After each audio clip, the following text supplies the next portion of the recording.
Hello. It's been a while since I made a video. Well, a lot's happened. Not so much with me. I haven't done a whole lot. But, man, a lot's happened. Royals got married. We killed Osama. The cleaners are like 3 hours late.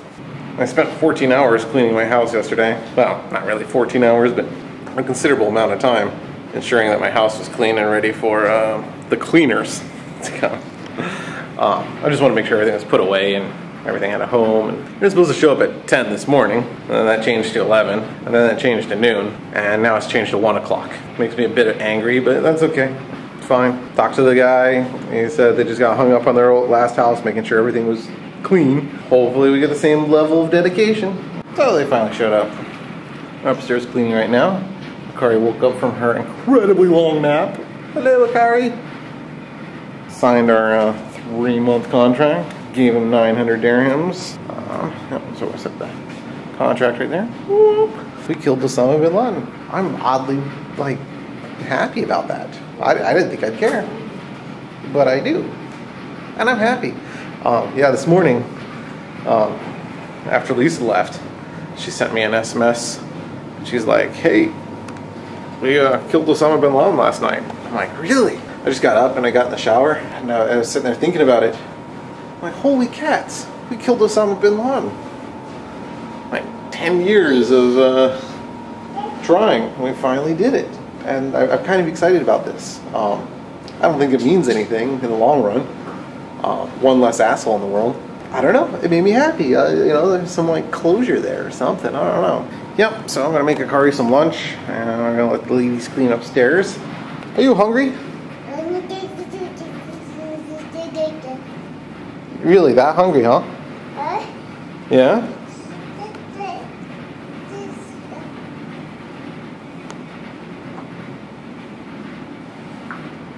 And what else do we have to do this week? What are we doing this week?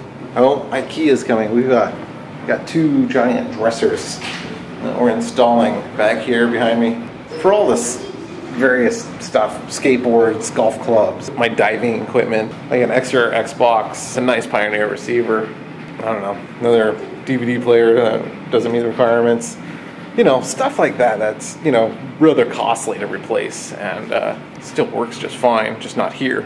If you haven't seen it, you need to watch George Carlin's stuff. Just YouTube it. There is a man that got it. What are you doing upstairs, Akari?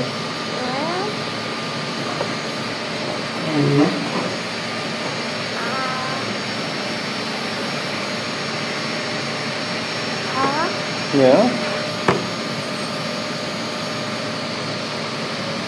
You want them? What?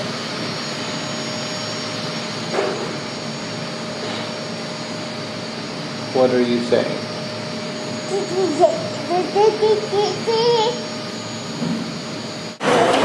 So the easiest way to keep your kitchen clean is to go out and eat. Thank you, Erica. Fantastic idea. Don't cook it. Yeah, so we're not cooking tonight. I had a hard day watching people clean.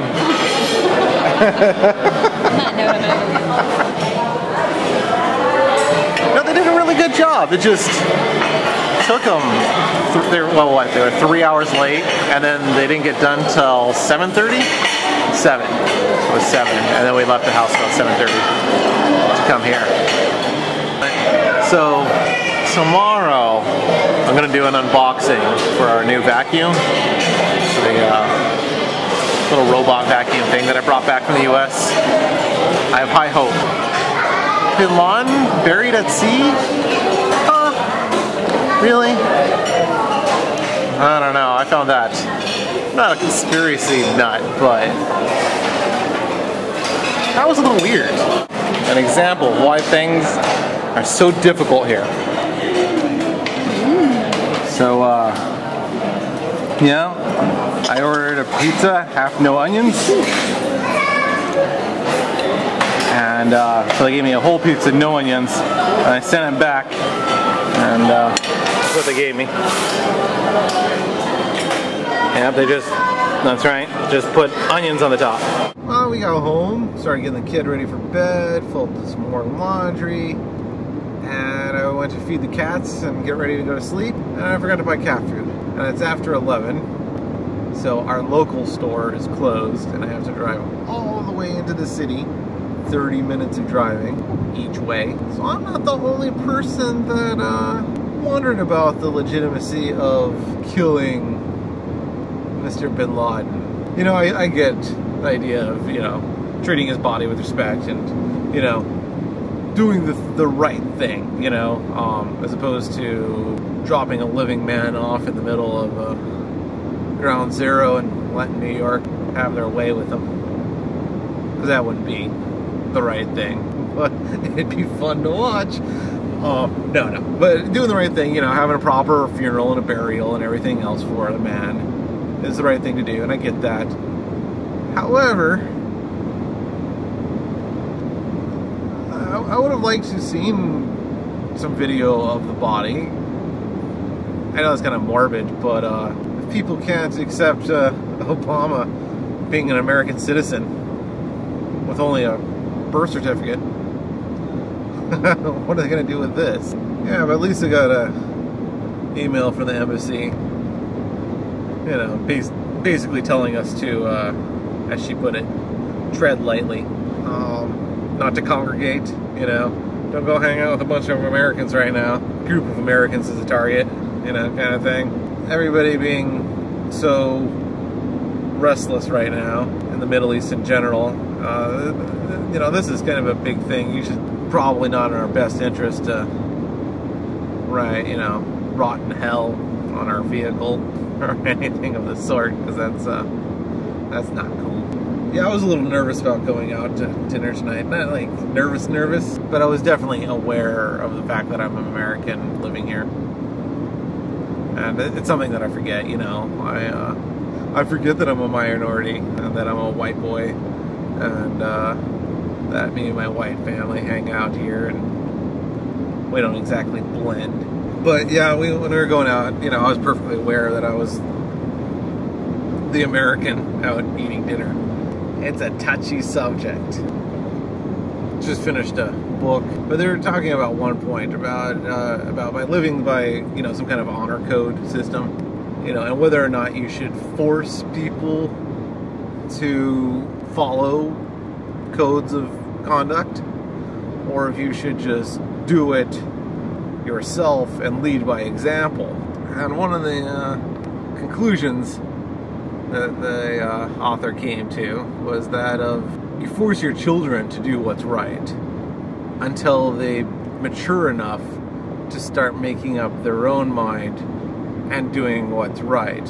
You know, programming your kid to do what you think is right, you know. No, I just thought it was a good idea. The idea of being able to say that until people are capable of doing the right thing, forcing them to do the right thing is the right thing to do.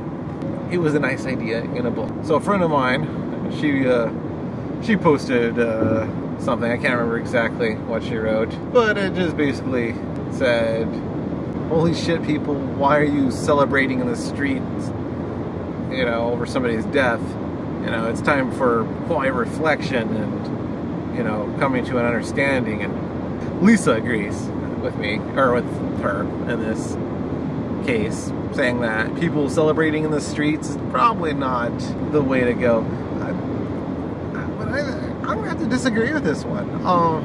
Like I said, when Lisa sent me that SMS this morning and told me that he was dead, I got in the shower and I was just thinking about it, and I was pretty happy about it.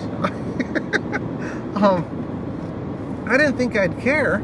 I didn't think it'd matter to me. And apparently it did slightly. I don't know. I kind of wanted to celebrate, throw a little party, and say, thank God the last 10 years added up to something. You know, I don't know. Shouldn't ever wish death on anybody, I guess, but does that mean you can't celebrate it when it happens? I don't know. I hope people celebrate my death. Not for the same reasons. Anyway, I'm back in the city now, so I should probably shut this thing off. I just want to share my happy little thoughts. Anyway, I'll think of something else to talk about on our drive home, because I like having the company. It's nice having somebody to talk to. Anyway, to be continued. I should have said something along the lines of to be concluded before Back to the Future 2 was released in theaters. They released the book, and we were getting ready to leave school, and I flipped to the very last page of the book, and it said to be concluded. And that's how I knew that there was going to be a Back to Future 3 before the movie was even released.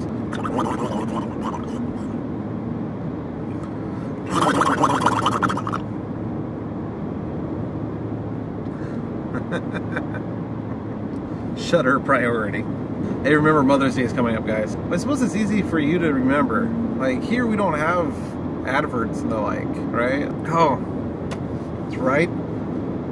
I have to buy my wife a present because it's Mother's Day. My wife is a mother. My very own MILF. Anywho, I'm going to call this a good night. Alright, have a good night. Oh no, wait, it's another dark spot. And I'm being passed.